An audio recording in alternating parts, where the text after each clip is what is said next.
continue to evaluate options in response to Iranian aggression, the United States will immediately impose additional punishing economic sanctions on the Iranian regime. These powerful sanctions will remain until Iran changes its behavior. In recent months alone, Iran has seized ships in international waters, fired an unprovoked strike on Saudi Arabia, and shot down 2 U.S. drones. Iran's hostilities substantially increased after the foolish Iran nuclear deal was signed in 2013, and they were given $150 billion, not to mention $1.8 billion in cash. Instead of saying thank you to the United States, they chanted death to America. In fact, they chanted death to America the day the agreement was signed. Then Iran went on a terror spree, funded by the money from the deal, and created hell in Yemen, Syria, Lebanon, Afghanistan, and Iraq. The missiles fired last night at us and our allies were paid for with the funds made available by the last administration. The regime also greatly tightened the reins on their own country, even recently killing 1,500 people at the many protests that are taking place all throughout Iran.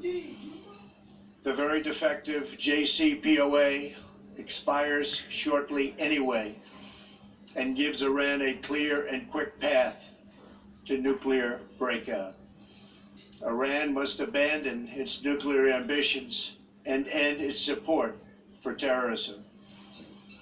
The time has come for the United Kingdom, Germany, France, Russia, and China to recognize this reality. They must now break away from the remnants of the Iran deal, or JCPOA. And we must all work together toward making a deal with Iran that makes the world a safer and more peaceful place.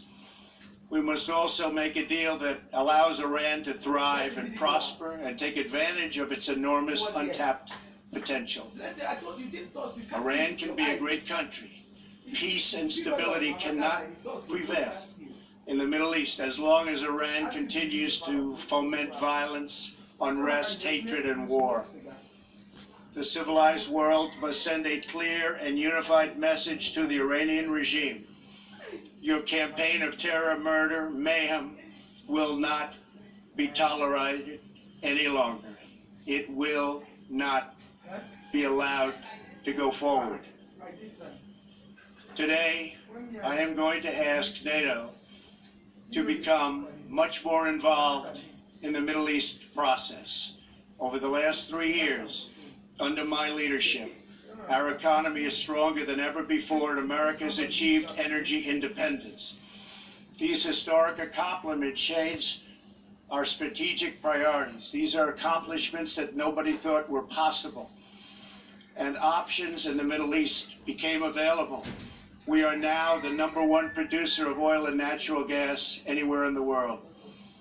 We are independent, and we do not need Middle East oil. The American military has been completely rebuilt under my administration at a cost of $2.5 trillion.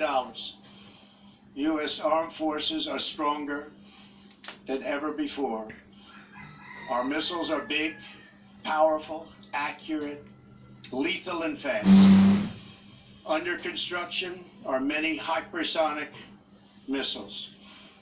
The fact that we have this great military and equipment, however, does not mean we have to use it. We do not want to use it. American strength, both military and economic, is the best deterrent.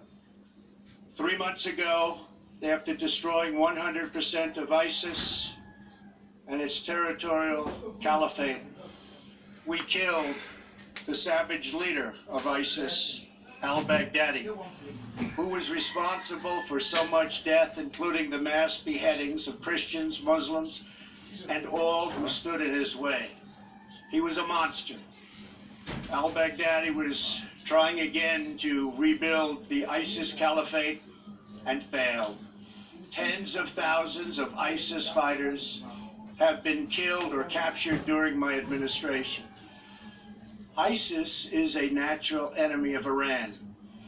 The destruction of ISIS is good for Iran, and we should work together on this and other shared priorities.